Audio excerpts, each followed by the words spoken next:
Hello people of English 4, I hope you're having a wonderful week and that you and your family are safe and sound.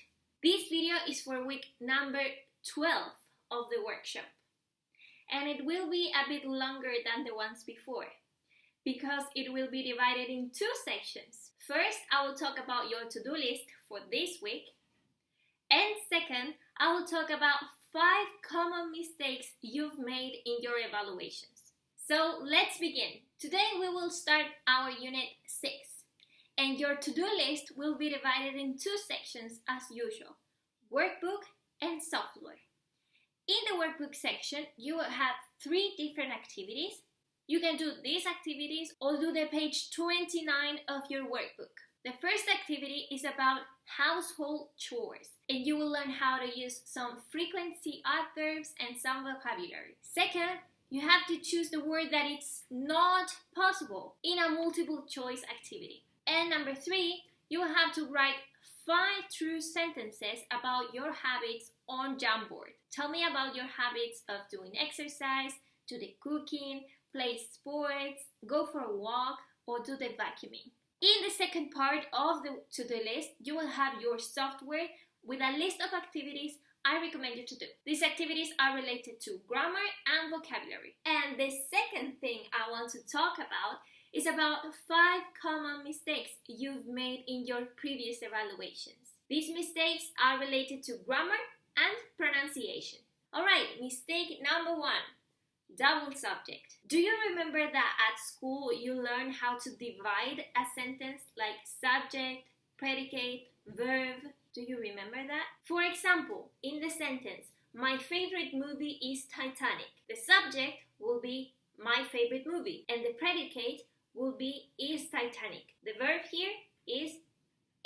My favorite movie is Titanic. I've seen many of you who said, my favorite movie, it is Titanic. My favorite movie and it are both subjects. And if you're talking about just one thing, there should be only one subject. So instead of saying, my favorite movie, it is Titanic, you should only say, my favorite movie is Titanic, or it is Titanic. But not, my favorite movie, it is Titanic. Alright, the second mistake you've made is the wrong connectors. We use connectors to connect two different ideas. And there are some connectors that are used to add information, some others that are to contrast two ideas. There are connectors to compare ideas as well. So when using connectors, make sure to use the right one. This is a message I recently received. In this case, this person used on the other hand. And on the other hand is used to contrast two ideas. For example, on the one hand, I believe that artificial intelligence is very useful. But on the other hand, I believe it can be really harmful. You see, it's to contrast two ideas. But if you want to add some information, you should use connectors that are used for this purpose. For example, besides, furthermore, moreover, additionally, etc. So make sure to use the right connector. In the description of this video, I left a link with a list of connectors you can use. The third common mistake is about pronunciation, specifically the ed ending at the end of some verbs or adjectives. We usually add the ed ending for verbs in the past tense. For example, visited, worked, or loved. Did you notice the difference between the pronunciation of these endings? Yes. There are 3 different pronunciations for this ending, but I'm gonna teach you how to make the difference between them. And here is the difference. For verbs that end in T or D, then you have to pronounce the ED ending as ED. For example, needed, wanted, created. You see, in the verb create, these verbs ends with a letter E, but the final sound is T, create. So you have to pronounce it like created. Then the second way to pronounce is with a T. For example, worked, sniffed, laughed. And for this pronunciation, I'm going to ask you to touch your throat. Touch it. Now say work. The final sound k, k doesn't make a vibration on your throat. K, k, k. Can you feel a vibration? K, k. No, right? So then the following sound should be a sound with no vibration, like t, t, t. Letter T doesn't have a vibration on your throat. So that's why with final sounds that don't vibrate, you need to use another sound that doesn't vibrate neither, as in helped, worked, washed, sniffed. You notice? All these final sounds don't vibrate. And then the third way to pronounce words is with a D sound at the end. For example, called, cleaned, offered. The D sound in English is different from the one in Spanish. In Spanish, we usually say the with our tongue between our teeth. The, right? Dedo, dedal, damisela. You see? We use our tongue between our teeth.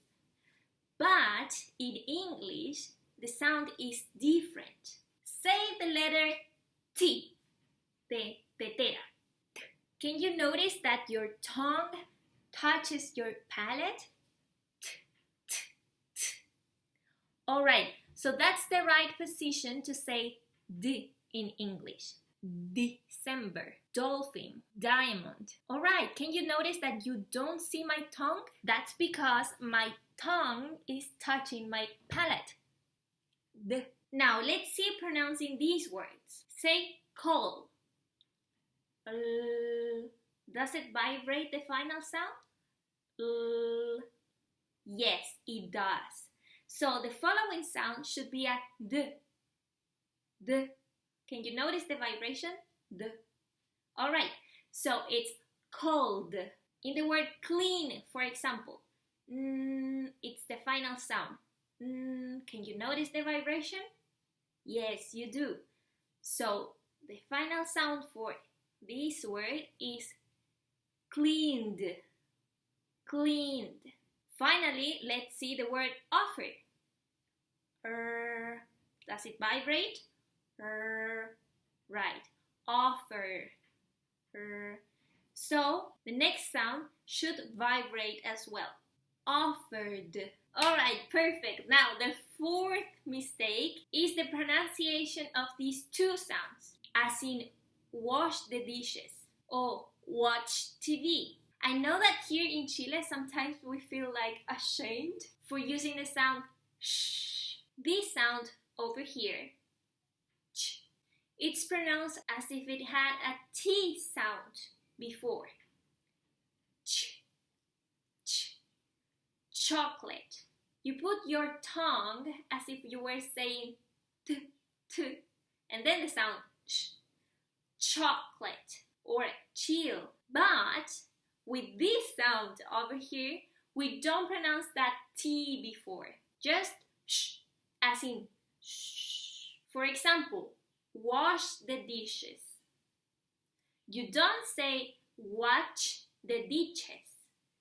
Otherwise, you will be saying something totally different. And the fifth one is about the pronunciation of V and B. I know that here in Chile, we don't make that distinction very much. But in English, it's really important that you do it because you can move on from this up to this.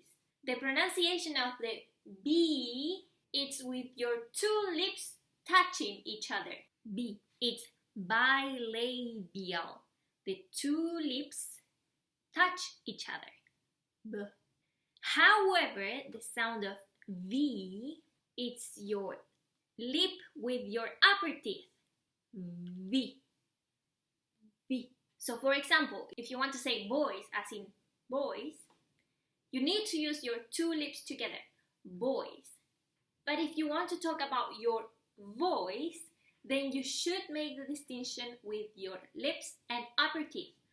Voice. I hope these explanations help you, and I can't wait to see your improvements on your next evaluation. And that's it. Remember that next week, week 13, there won't be a video because it's our recess week. So take your time to rest and spend time with your family. And something I forgot to mention is that you only have until this Friday to upload your third evaluation.